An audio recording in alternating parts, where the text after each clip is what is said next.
And we turn to what's behind the continuing surge in sales as the American auto industry turns in its best quarter in years.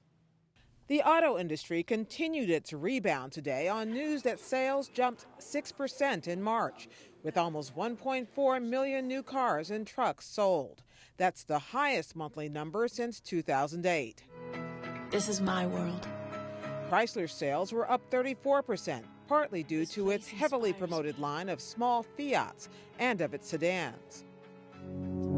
I've seen a lot of tough eras, a lot of downturns in my life.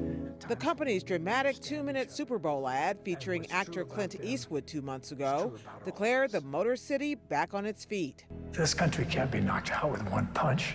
We get right back up again, and when we do, the world's going to hear the roar of our engines.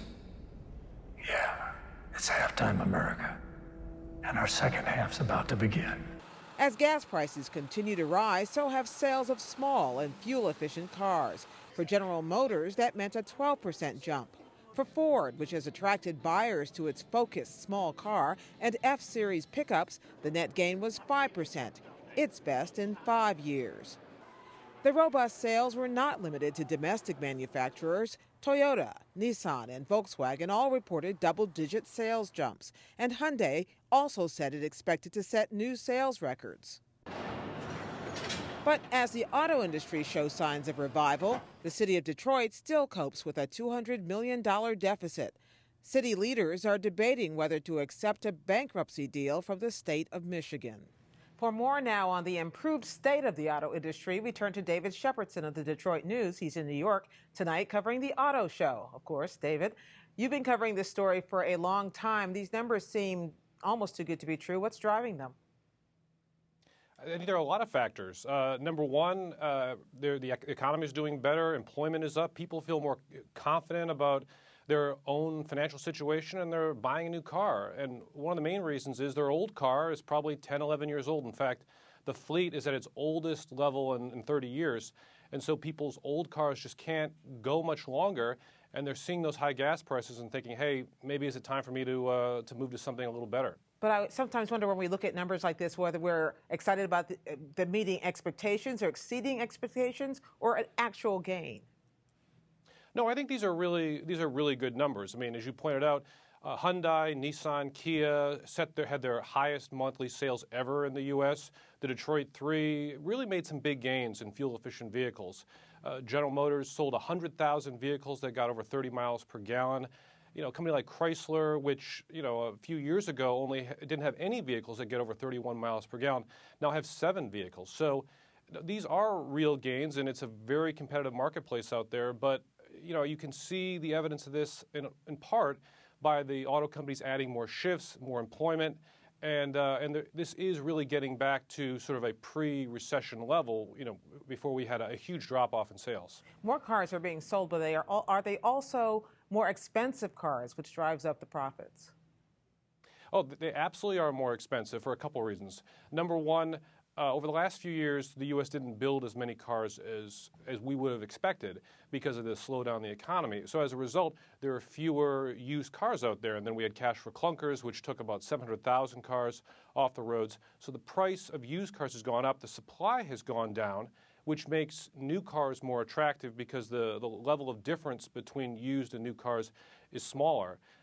So as a result, people are also looking at those high gas prices and saying, hey, the same car in the segment I'm in, a mid-size SUV or a compact car or what have you, that vehicle might be 20, 25% more efficient than that vehicle that I've been holding on to for 10, 11 years. And frankly, after all that time, doesn't run as well. But David, if the gas prices are going up, wouldn't that depress car sales instead of driving them upward?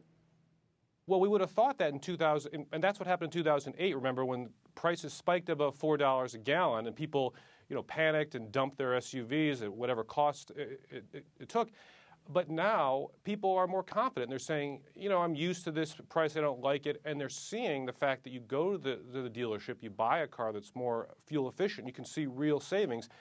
Take a Ford Escape. Over the last 10 years, it's gone from about 20, 25%, more fuel efficient. Well, that turns into real money, especially when gas prices are at $4 a gallon. I mean, the alternative is not, I'm not going to use a car. You have to use a car. And so, I think more customers are saying, hey, let's get out of an old, less efficient car and let's buy a new fuel-efficient car. The other thing you've been covering consistently is the efforts to rescue the domestic car industry. Yet these numbers show that foreign car makers are doing as well, too. Right, exactly. And one interesting thing, the Obama campaign manager today tweeted the results and focused on the Detroit 3 and tweaked Governor Romney, noting that he had written that op-ed, Let Detroit Fail. So, this is going to stay in the midst of the political campaign. But you're right, this is not just a Detroit revival. I mean, the Japanese auto companies, which were hurt by the tsunami and the earthquakes in Japan, and then flooding in Thailand, have really gotten back on their feet. They're building new, more fuel-efficient vehicles. And all the companies, the Germans, the Koreans are bringing new models to the U.S. because this has become such a super competitive market. And when you look at what's happened in Europe, where the auto sales are not doing well, and China has put some brakes on auto sales, the U.S. is now the most profitable auto market, which is why you see so much emphasis by all the companies on selling cars here. How much of this good news, if any, is trickling down to a city like Detroit? Not as much as you'd think. I mean, remember, in the early part of the 20th century, there were 125 auto companies in Detroit. There were hundreds of factories. The city became the fourth largest in America, had 2 million people. The city's lost two-thirds of its population, has just over 700,000 people. There are only 2 major car factories in Detroit today, a GM and a Chrysler plant. And there are just 10 or 20,000 workers in Detroit that are in manufacturing. So yes, GM is still headquartered in Detroit. They're a large taxpayer. There's a lot of salaried people who work in the city, but not as many people work in the Motor City that actually build cars. So it helps the region certainly as a whole, but the city itself, given all of its financial problems, is not going to be saved certainly by the uptick in the auto industry. And David, finally, also, good weather doesn't hurt, does it? Yeah, it's one of the interesting things. People don't want to buy cars when it's snowing and icy. You don't want to buy that brand new car and have an accident. And so people, or get salt on the roads, they try to, you try to get a few extra miles out of your old car until the winter, we get through the winter. Well, it's been an incredibly mild winter this year. And as a result, hey, people are going to the dealership early and buying that car saying, hey, maybe there isn't going to be a full-fledged winter. And so we don't know how much of the nice weather has pulled forward sales from later in the year. It certainly has had some impact. So it's something to be cautious about. Will these really strong sales in the first quarter continue through the rest of the year? We could see a little bit of a reduction as we go forward. Well, happy spring to you, David Shepardson of the Detroit News. Thank you. Thanks, Gwen.